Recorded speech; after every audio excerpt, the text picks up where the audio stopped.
Hello, everyone. Kate here with some pre-Victober content. So pretty much every August now for the past 6, 7 years, I think around then, I just buy Victorian literature. Sometimes I read it during Victober, and if I don't stress out about it. I think, I can I basically want to be restocked on Victorian literature if I have started to, get down to lower numbers with my Victorian physical books that I own. And some of these I want to buy because they aren't available on Project Gutenberg. I don't mind reading ebooks, and I am just excited to show them to you. And I do think at the end of the year, though, I want to kind of count how many unread physical Victorian books do I have, because I don't know the number. I'm curious, is it less than I think? Is it more? I'm not sure. But I do have two non-Victorian books. So let's just get through those, get those out of the way at the beginning. And the first is a Benedictine prayer book. So for those of you who follow Sarah Clarkson, this is a book she talks about constantly. And I kind of thought it could be neat for morning time. So there are different, it's a very, this is a slim little book. There are some sections to it. And so the first section is daily prayer. And then there's a section of familiar prayers, ritual prayers. So like in the morning, in the evening, blessing of a home, blessing of a family, blessing of a sick person. So some neat sections to it. And I just thought for the daily prayer, morning and evening, it could be neat for us maybe to incorporate together into morning time. So we will see kind of what we do with this. And then I was on a car ride with my dad, and he was telling me about this book that he recommended to my sister. And he said, it's kind of sad, but it has the most beautiful writing. So the author is MacKinlay Kantor, and the book is The Voice of Bugle. It is an author I have not read, but I saw that his Civil War novel, Andersonville, won the Pulitzer Prize. So if I like this, I definitely want to read more by him. I just really love falling in love with a historical fiction book. So Bugle is this hunting dog. It's a foxhound. This is going to be a sad book. I don't want to give away things in case people don't want to know, but just this is a sad book. But I kind of enjoy sad books. I don't know what it is. I want to be moved. I want to be moved.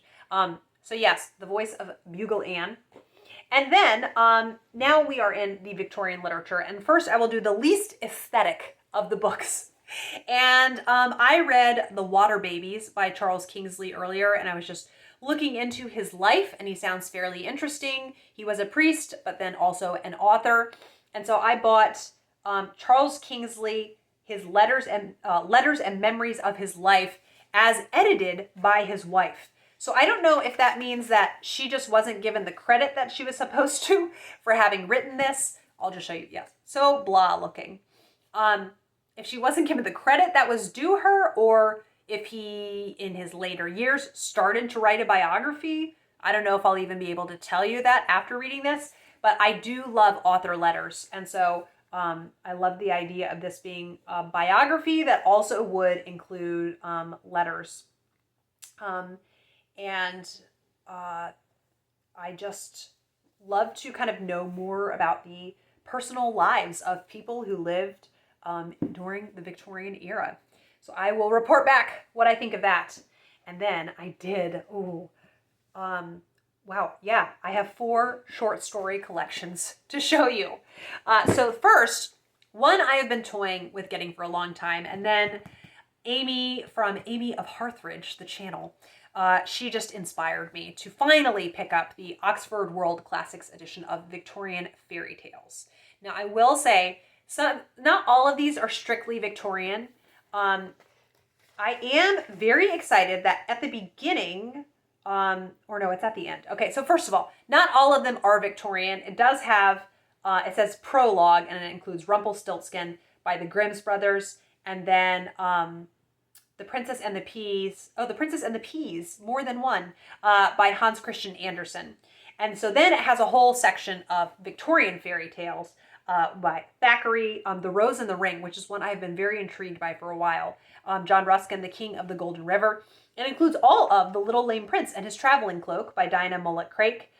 Mary de Morgan is an author that I've been just in researching. I love fairy tales, and I'm researching fairy tales released in the Victorian era. She's one of those authors that keeps popping up. Juliana Horatia Ewing is another one that pops up. Oscar Wilde, The Selfish Giant. I love that story. And then one by Andrew Lang. Then Ford Madox Ford, Lawrence Houseman. And they also include Dymchurch Flit by Kipling. And I think those are all kind of post-1901. And then Melisande by E. Nesbit. I read the most beautiful picture book of it to the boys a few years ago. And it was illustrated by P.J. Lynch. And it was just so beautiful to read. And then The Reluctant Dragon by Kenneth Grahame, I love. And that is, I remember that did come out during the Victorian era. Oh, but what I was going to say, after all the fairy tales, then they have several essays in an appendix. The appendix says, what is a fairy tale? And so there's an essay by John Ruskin, his introduction to German popular tales. And then Juliana Horatia Ewing, her preface to her book, Old-Fashioned Fairy Tales. George MacDonald's The Fantastic Imagination. And then Lawrence Houseman's introduction to Gammer Grethel's Fairy Tales. So I'm really excited to see kind of what these authors have to say about fairy tales. Fairy tales are just so powerful in the language and the symbolism that they have. I just find sometimes I will be moved to tears, and I can't even tell you why. And I think it's because of the very deep truths that are woven into these stories. And I love a podcast that I listened to said, like, we don't even know how old fairy tales are. That just blows my mind. Yes. So I think I'm very excited about those essays in particular. And then when I was looking for that one on Abe Books, a site I frequent quite a lot, I happened on Victorian Fairy Tales, The Revolt of the Fairies and Elves, edited by Jack Zipes. I did not know about this before, but now I am probably more excited about this one because this has a lot that I don't know when I would have found it myself. Catherine Sinclair is one. Alfred Croquill. And Isabella Ritchie. She was the daughter to Thackeray, William Makepeace Thackeray. Jean Ingelow, she's an author I've seen. Another Mary de Morgan. And then some of them are from longer stories, kind of excerpts of them, like Wood and Tony by Lucy Jane Clifford. That's, from a longer piece. And then Edith Nesbit, the story is The Last of the Dragon. So I thought it was from her Book of Dragons, but then in the introduction it said, no, it was one that she thought about including in that and then didn't. So I'm excited to see that. And he has a really lengthy introduction, which I just am utterly fascinated by fairy tales, like I said. So I'm actually very much looking forward to the introduction.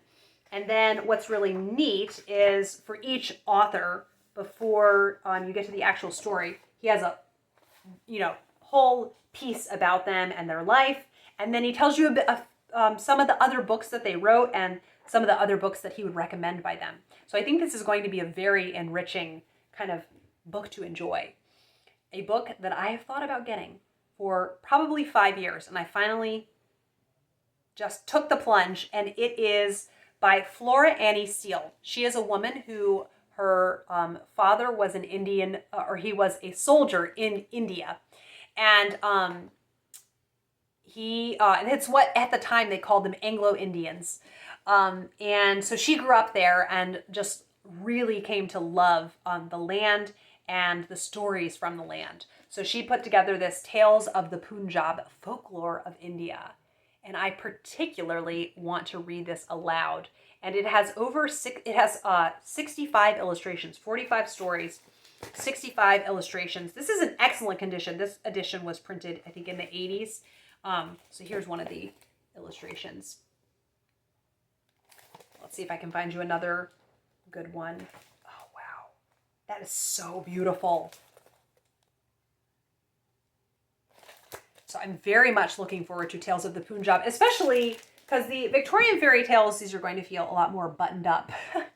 And then Tales of the Punjab, I think it'll just be such a lovely departure from kind of all of the usual expected things in Victorian literature. And Flora Annie Steele also had some historical fiction novels that she wrote. Yeah, she lived apparently from 1847 to 1929. But this was published in 1894. So there is that. Then the final short story collection that I got, another one I've been thinking about getting for like 5 years. I have so much Victorian literature I want to get. And so then I just think about a lot of it. And then finally, one year I'll be like, okay, I'm finally going to get that one. So this is The Face in the Glass and Other Gothic Tales. I think this is one I almost got last year by Mary Elizabeth Braddon. And I was thinking over Victober, how great would it be if I could like read one of these each evening? Now there are 14 stories, so it wouldn't last the entirety of the month, but I love the notion of this. And I'll just read you the synopsis. I know that bothers some people, but it just sounds so enticing. It says, a young girl whose love for her fiancé continues even after her death.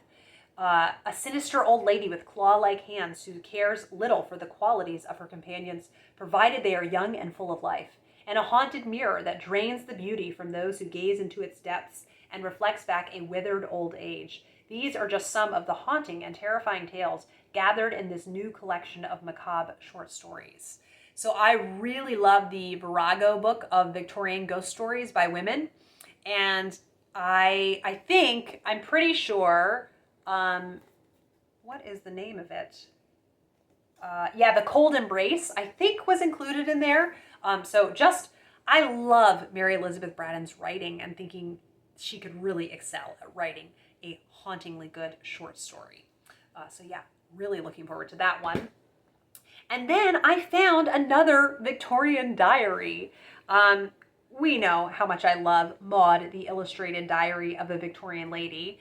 And I can't even remember where I stumbled on this, but it is the Diary of a Victorian Lady, Scenes from Her Daily Life, 1864 to 1865 by Adelaide Pountney.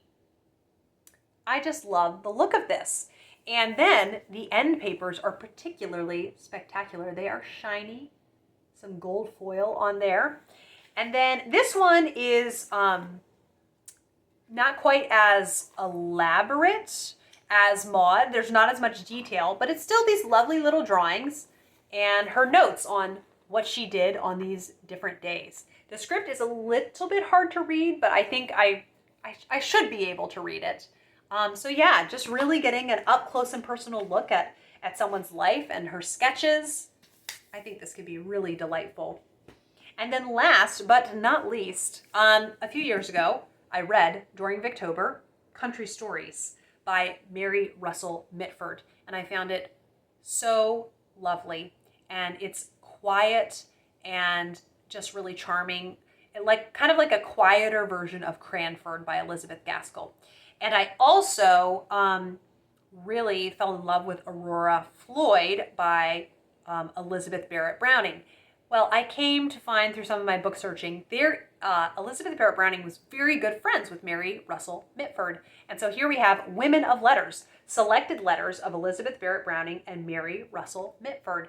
And what I love is it's the selected letters. So that means they wrote even more letters together. But these are just the ones that they've put in this collection. So I think this could be a real treat. I'm not sure when I'll get to it, but very excited.